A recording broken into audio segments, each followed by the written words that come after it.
అన్ని రకాల వస్త్రాలపై up to 66% of. నమస్తే అండి. కథా కమామిషు ప్రోగ్రామ్కి మీ అందరికీ ప్రేమపూర్వక పునఃస్వాగతం.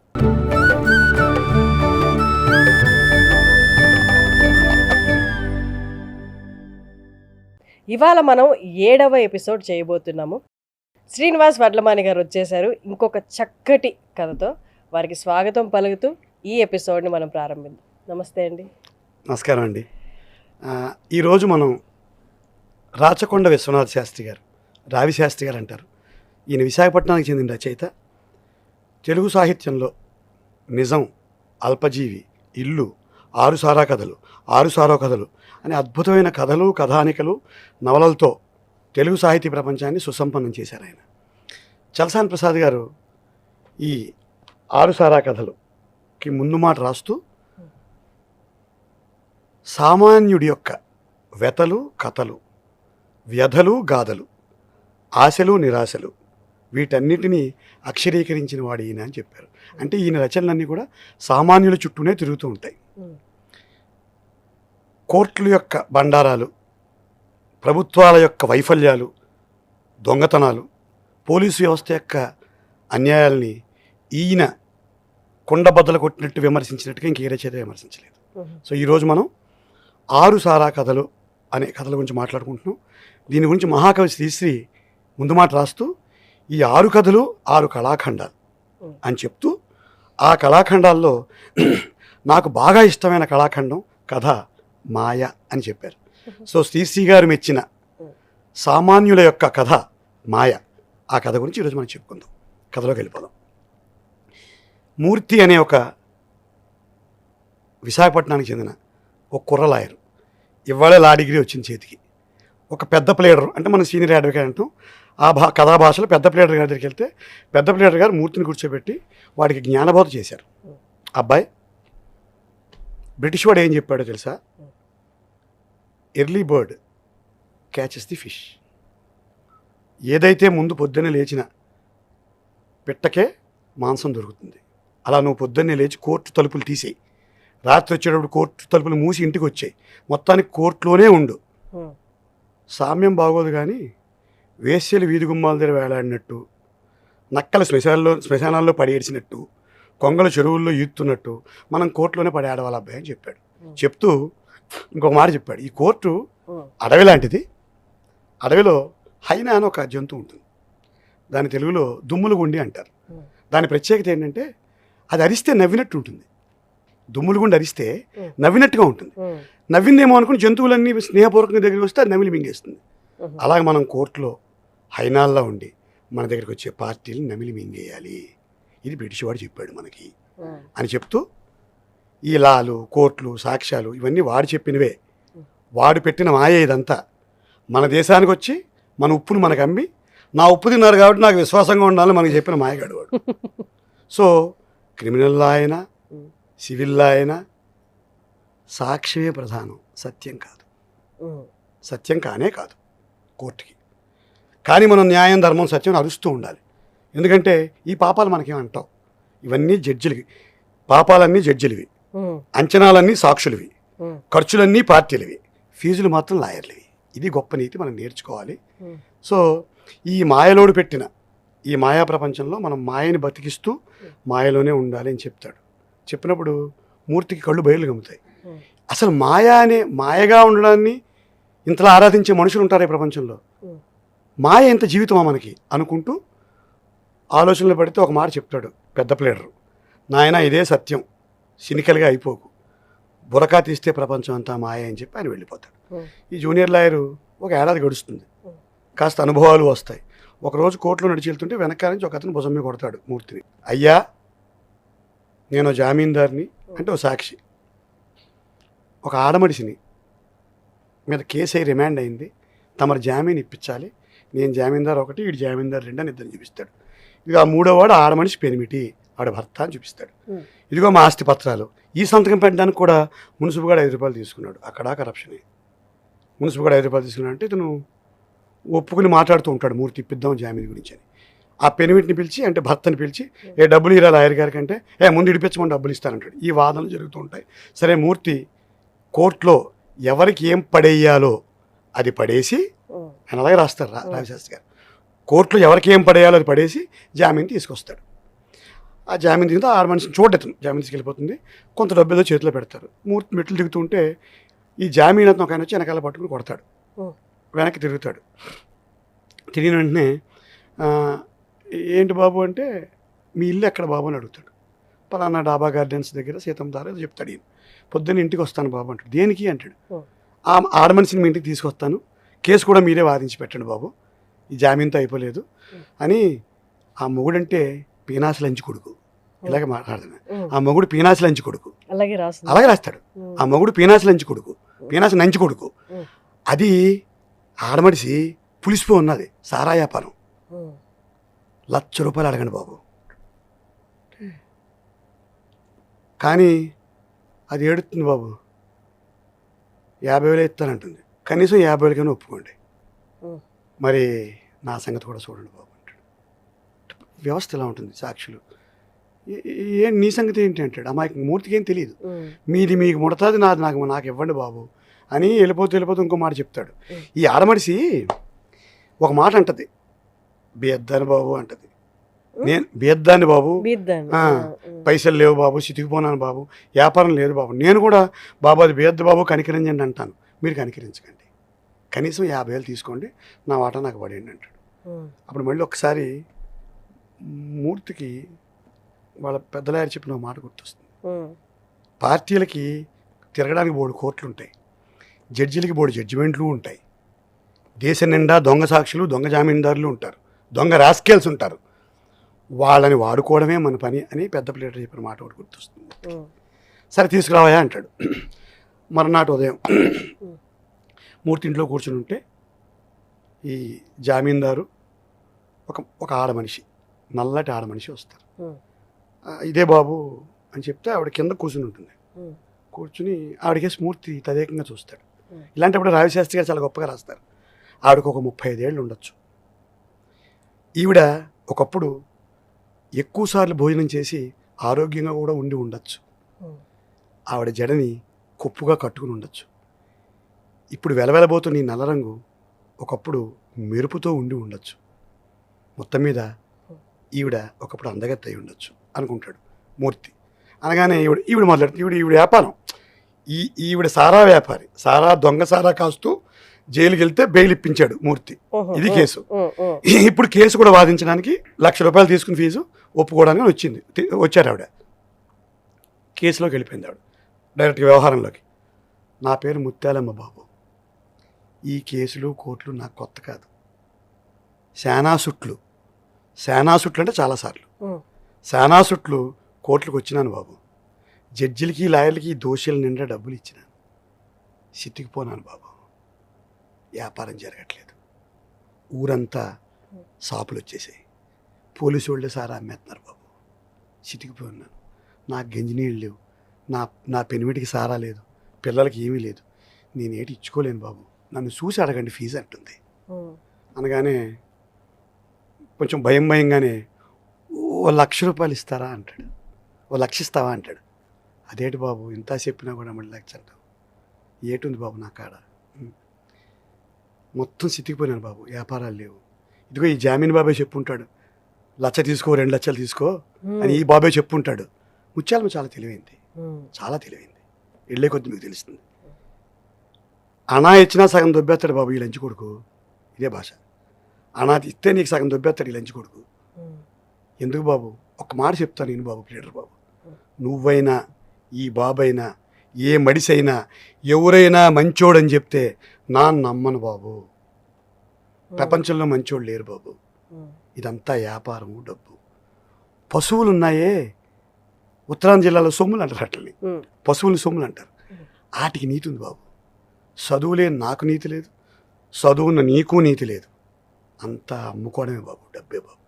డబ్బు కోసం నన్ను సారా అమ్మాను, డబ్బు కోసం నువ్వు చదువు నమ్ముతున్నావు, డబ్బు కోసం హాస్పిటల్లో మందులు మంచాలు అమ్ముతున్నారు బాబు. డబ్బు కోసం వేశ్యలు రెచ్చాలెక్కి, బస్సులెక్కి, ఆటోలెక్కి ఒళ్ళు అమ్ముకుంటున్నారు బాబు.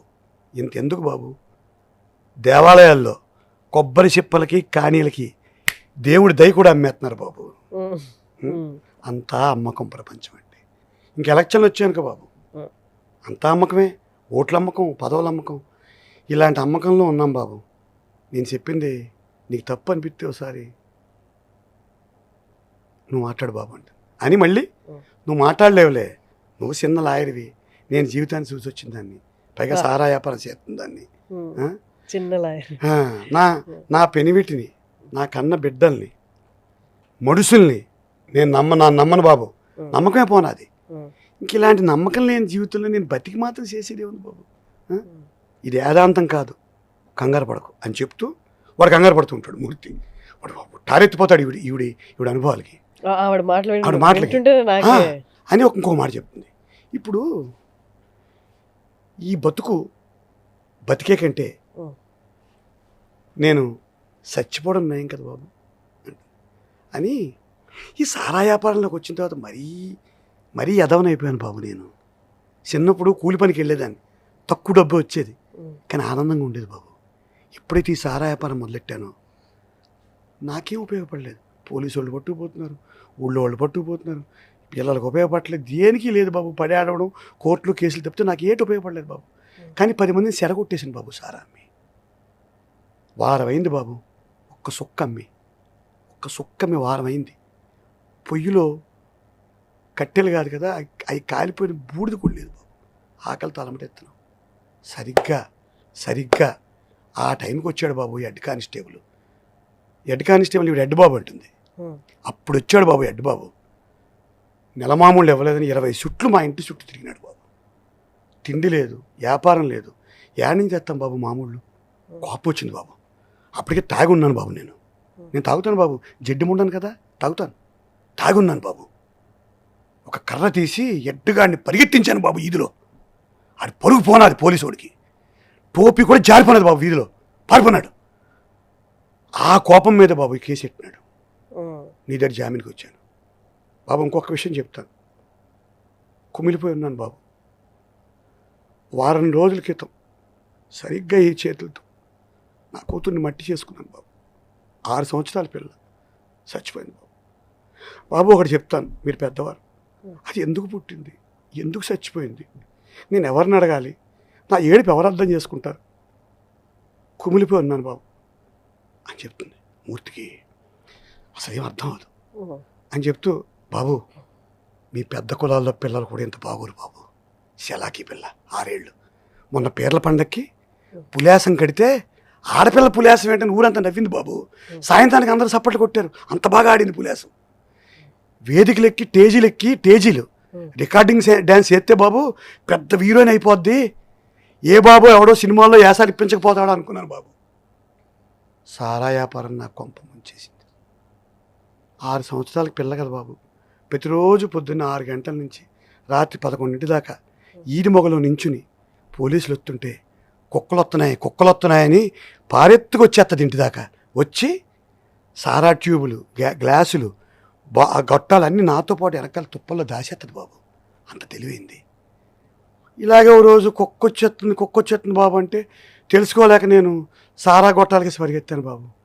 పరిగెత్తుకొచ్చిన లోపలికి ఓ కుక్క కడిసేసింది బాబు పిల్లని.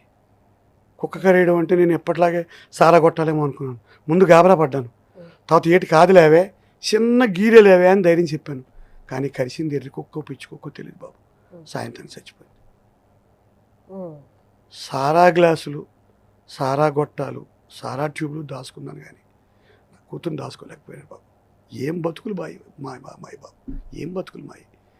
నా మొగుడు సారా పాలైపోయాడు, నా వ్యాపారం పోలీసుల పాలైపోయింది, కన్న కూతురు కుక్కల పాలైపోయింది. ఏం బతుకులు బాబు, ఏం బతుకులు.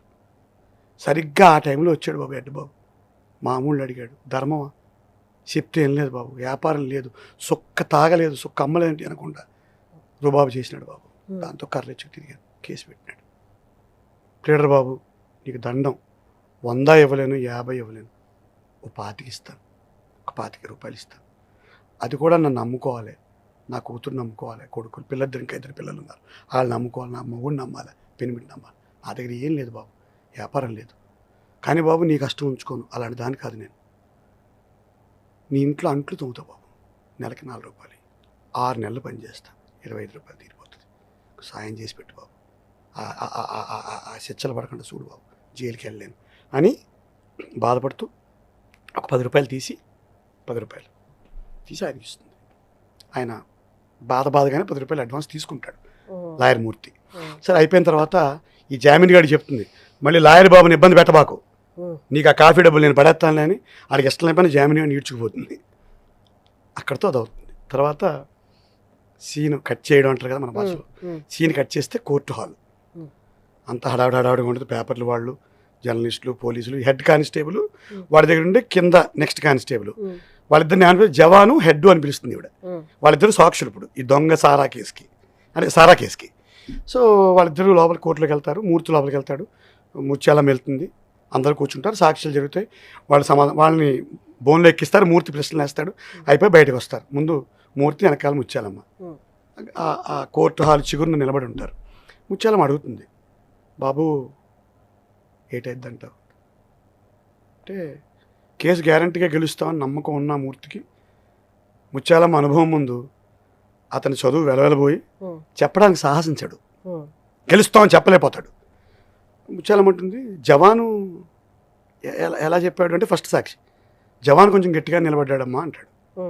మరి హెడ్ అంటాడు, హెడ్డే ఉంది చెప్పలేకపోయాడుగా, తెకమక పడిపోయాడు, ఒకదాని కూడా పొంతలని సమాధానం చెప్పాడు అని. అప్పటికే మూర్తికి లోపల గర్వం, ఇద్దరు సాక్షుల్ని నేను ఉంచేశాను, ముత్యాలమ్మకి నేను తప్పకుండా ముత్యాలమ్మకి సహాయం చేయాలని ఆవిడ బాధలు విన్న తర్వాత ఒక నిర్ణయానికి వస్తాడు. అతను ఎట్టి పరిస్థితులు వీడు బయట తీసుకురావాలి. కానీ జూనియర్ లాయరు ఏమవుతుందో తెలియదు. సో అన్న తర్వాత మొత్తం మీద హెడ్ సాక్ష్యాన్ని తేలగొట్టేశాను అంటాడు. తేలగొట్టడం అంటే లైట్ తేలిపోయిందని, తేలగొట్టేశాను అంటాడు. తేలగొట్టేసావు బాబు అంటుంది ఈవిడ. తేలగొట్టేశానమ్మా అంటాడు. తేలిపోతాడులే అంటుంది. తర్వాత తేలిపోతాడులే బాబు అంటుంది గట్టిగా. వీడికి ఏం అర్థం అవుతుంది మూర్తికి, చాలా గర్వంగా ఉన్నాడు, ఇద్దరు సాక్షులను లైన్లో పెట్టేసి ముక్కుకు తాడేసామని. ఇప్పుడు తేలిపోద్దులే బాబు అంటుంది ఏంటో అర్థం అది. చెప్తా బాబు రా కూర్చో అని చెప్పి కూర్చోబెడుతుంది. కూర్చోబెట్టి, నిన్న ఎడ్డు మా ఇంటికి వచ్చాడు బాబు, ముత్యాలమ్మా అయిపోనాది నీకు నాకు కొత్త అన్నాడు బాబు. ఇప్పుడు ఆడు వెళ్ళి సాక్ష్యం చెప్పాడు అనుకో బాబు, జడ్జి సాక్ష్యాన్ని నమ్ముతాడు. కోర్టుకి న్యాయం, ధర్మం, సత్యం కాదు కదా బాబు, సాక్ష్యమే కదా. మళ్ళీ నాకు ఏ జరిమానావో జైలు శిక్ష చేస్తాడు. ఆ సోదంతా ఎందుకు పడాలి బాబు? నీకు విషయం చెప్పనా బాబు, నువ్వు కొత్త లాయర్ కాబట్టి నీకు విషయం చెప్తాను. ఈ సాక్షులు ముందే కూడబలుకుంటారు బాబు, లోపలికి పోయే ముందు ఒకరితో ఒకరు మాట్లాడుకుంటారు సాక్షులు. ఒకడు బోన్లోకి ఎక్కిన తర్వాత రెండోవాడు వరండా సిగురులో ఉండి అన్నీ వింటూ ఉంటాడు బాబు మొత్తం సాక్ష్యాలు. తర్వాత కిటికీ దగ్గరికి వచ్చి సైకిల్ కూడా చేస్తాడు వీడు సాక్షులు. ఒకవేళ ఈయన దూరంగా బొమ్మని పోలీసులు గెంటేస్తే వీళ్ళిద్దరి తరపున లోపల ఒకడు కూర్చుని ఉంటాడు, వాడు వినొచ్చి వీడికి ఏం చెప్పాలి మళ్ళీ చెప్తాడు బాబు. సో జడ్జి గారు జనరల్గా ఈ సాక్ష్యాలు నమ్ముతారు. ఈ హెడ్, ఈ జవాను ఇలాంటి కేసులు 1000 చూసి ఉంటారు. ఒకవేళ నువ్వే అడగడం మొదలెట్టావు అనుకో, ఏం అడుగుతావు బాబు? స్టేషన్లో ఎప్పుడు బయలుదేరారు, ఎంతమంది బయలుదేరారు, సైకిల్ మీద వెళ్ళారా, నడిచి వెళ్ళారా, జీపులు వెళ్ళారా, ఎవడు ఫస్ట్ సారా పట్టుకున్నాడు, ఎన్ని లీటర్లు పట్టుకున్నారు, ఇవన్నీ అడుగుతారు. కానీ జడ్జి బాబు ఏమంటాడంటే, సాక్ష్యం బలంగా ఉందంటాడు, నాకు జరిమానా పడుతుంది, జైలు శిక్ష పడుతుంది. ఆ జరిమానా ఇలాంటివి 3 అబద్ధపు కేసుల్లో 200 రూపాయలు కట్టాను ఇప్పటికే, రక్తం అమ్మేసుకుని అని చెప్తుంది. అని చెప్పి అందుకే ఇదంతా పడలేక హెడ్ బాబుకి, కోర్టు గుమాస్తాలకి అన్నీ నిన్నే సర్దేశాను బాబు, అన్నీ పంపించేశాను అని చెప్పి మూర్తికి కళ్ళు చెదిరిపోతాయి. ఈ లోపల ఇంకో మాట అంటుంది, అయినా ఒక మాట చెప్పాలి, నేను లోపలే ఉన్నాను కదా, నువ్వు బాగా గట్టిగా వాదించినావు బాబు, చాలా బాగా వాదించావు. ఆ జవాన్ గాడికి అయితే నోరు పడిపోయింది, హెడ్ గాడు అయితే తికమక పడిపోయాడు నీ మాటలకి. చాలా నేను దగ్గర ఉన్నాను, విన్నాను, చూశాను, ఈ మాటలు వాడుతుంది, ఉన్నాను, విన్నాను, చూశాను, చాలా బాగా వాదించావు బాబు, నీకు భవిష్యత్తు ఉంది బాబు అంటుంది. అన్న తర్వాత అప్పుడు ఈ లోపల కోర్టులో కేసు కొట్టేస్తారు. మూర్తికి మంచు కరిగినట్టుగా అన్నీ కరిగిపోతాయి. అసలు ఈ కేసు ఎలా ఓడిపోయాం అని గర్వభంగం అయిపోతుంది అతనికి. అంతే కదా, తను ఏదో బాగా చేశాను అనుకుంటూ ఉంటాడు. అందులో లాస్ట్లో మీరు బాగా వాదించారంటే అది ఇంకా పుండు మీద కారం చేయనట్టుగా ఉంటుంది. అయిన తర్వాత ముత్యాలమ్మ 10 రూపాయలు ఇవ్వబోతుంది బ్యాలెన్స్, ఇంకోటి కొంచెం డబ్బులు ఇవ్వబోతుంది. వద్దు, తీసుకోబుద్ది అయితే మూర్తికి, వద్దమ్మా నువ్వు తీసుకెళ్ళిపోతుంది. ఆవిడ తీసుకుని వెళ్ళిపోతుంది. వెళ్ళిపోయిన తర్వాత మూర్తి కోర్ట్ హాల్లో కుర్చీలో కూలబడతాడు. అంతా అసంబద్ధంగా ఉంటుంది అతనికి, ఒక కనికట్టులో ఉంటుంది, ఒక మాయలా ఉంటుంది.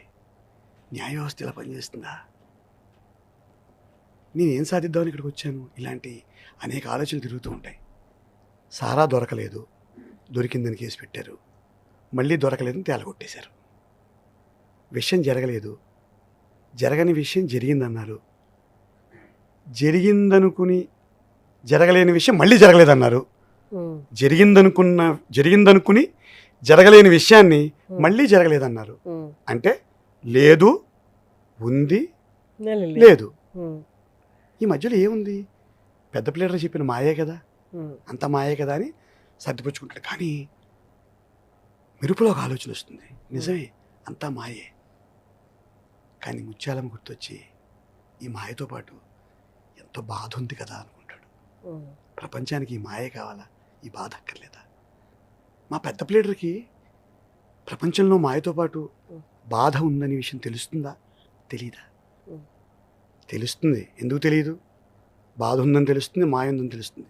అసలు ఈ మాయా ప్రపంచంలో ముత్యాలమ్మ లాంటి వాళ్ళు ఎంతోమంది బలైపోతున్నారని తెలుస్తుందా మా పెద్ద ప్లేటర్కి, ఈ వ్యవస్థకి? ఇక్కడ పెద్ద ప్లేటర్ అంటే వ్యవస్థ, ఈ న్యాయ వ్యవస్థకి ఈ మాయా ప్రపంచంలో ముత్యాలమ్మ లాంటి దురదృష్టవంతులు ఉంటారు, వాళ్ళు ఇలా బలైపోతున్నారు ఈ న్యాయ వ్యవస్థ అనే విషయం తెలుస్తుందా అంటే రచయిత ఏమంటాడంటే, ఎందుకు తెలియదు? తెలుస్తుంది, ఖచ్చితంగా తెలుస్తుంది. ఎందుకు తెలీదు? తెలియనట్టు ఉంటారంతే. అదంతే. అదే మాయ, ఇదే కథ. రాచకొండ విశ్వనాథ్ శాస్త్రి చాలా నిస్సహాయతగా అనిపిస్తుంది సార్ ఈ కథ విన్నాక. అంటే ఇది 1962లో రాసిన కథ, గుర్తుపెట్టుకోండి. ఈ కథ 1962లో రాసిన కథ. ఆయన అప్పుడే అంత సూక్ష్మంగా చూడగా అసలు ఆయన లాయరు, రాచకొండ విశ్వనాథ్ శాస్త్రి గారు, విశాఖపట్నం వాసి, ఉత్తరాంధ్ర కవి, అద్భుతమైన రచనలు చేసి ఆయనంతా మ్యాక్సిమం న్యాయ వ్యవస్థ. రావిశాస్త్రి గారు ఎప్పుడు జనంతో ఉంటారు, వాళ్ళతో నిత్యం సంభాషిస్తూ ఉంటారు. ఆయన రచనా వ్యాసంగానికి ఇది జీవధాతువు. నీటిలో చేపల ఎప్పుడూ సామాన్యులతోనే మసిలేవారు ఆయన. వాస్తవికత చిత్రణ ఆయన ఆయువు పట్టు. ఆయన సాహిత్యంలో కీలకమైన అంశం అదే. ఆరుసారా కథలు అంటే ఈ కథలు, ఇప్పుడు నేను చెప్పిన మాయ కూడా ఆరుసారా కథల్లో భాగం. శ్రీశ్రీ గారు మెచ్చిన కథ. ఆరుసారా కథలు తెలుగు సాహిత్యంలో గొప్ప సంచలనం. రావిశాస్త్రి గారు ఈ సారా కథల్లో ప్రభుత్వ యంత్రాంగాన్ని ఎండగట్టారు. అయితే ప్రభుత్వ యంత్రాంగం అసలు పని సొంతాస్తికి పోలీసు కాపలా కాయడమేనని ఇందులో నొక్కి చెప్పారు. ప్రజల పట్ల ఏమి వీళ్ళకి అనురక్తి ఉండదు. న్యాయ వ్యవస్థకు కానీ, పోలీసు వ్యవస్థకు కానీ, ప్రభుత్వ యంత్రాంగానికి కానీ వాళ్ళ ఆస్తులు వాళ్ళ జీవితాలు తప్పితే సామాన్యుడు వాడి వ్యతలు వాడి కథలు వాళ్ళకి పట్టమని తన కథల ద్వారా ప్రచారం చేశారు. చాలా ప్రాచుర్యం పొందారు. చాలా సామాన్యమైన మనిషి. నేను కలిశాను వారిని ఒకసారి నిజ జీవితంలో. నేను చాలా అభిమానించే రచయిత. నమస్కారం అండి. ఇది ఆరుసారా కథలతో మేము ముందుకు వచ్చాను. మనం అనుకుంటాం గడిచిన కాలంలో నీతి బాగా ఉండేది అని, ఇప్పుడే అక్రమాలు అన్యాయాలు బాగా జరుగుతున్నాయని. 1962లోనే వారు ఒక చిన్న ఆరు సారా కథలు జరిగిన అన్ని సారా కథలే. ఇలాంటి చిన్న ముత్యాలమ్మ, చిన్న సారా కాసుకునే అమ్మాయి, వీళ్ళ మీద పడిపోతుంది వ్యవస్థ. పెద్దవాళ్ళ జోలికి వెళ్ళలేదు. ఇప్పుడు కూడా అంతే కదా సార్, చిన్నవారి మీదే కదా అంతే కదా వాళ్ళ జులుం చూపించేది. వీరు రాచకొండ విశ్వనాథ్ శాస్త్రి గారు. వీరికి ఒకసారి నమస్కారం పెట్టుకోండి. Thank you sir.